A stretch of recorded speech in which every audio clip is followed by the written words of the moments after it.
আমায় দুনিয়া থেকে চুরি করে তোমার বুকের ভেতর রাখো ভরে, যেন কেউ জানে না আমি কোথায় আছি। এমন আপন করে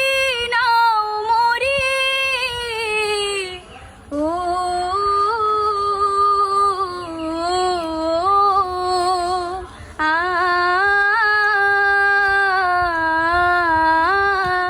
আমার দেহের মাঝে মিশে যাও না তুমি, একই দেহ নীরব তুমি আমি, যেন কেউ জানে না আমি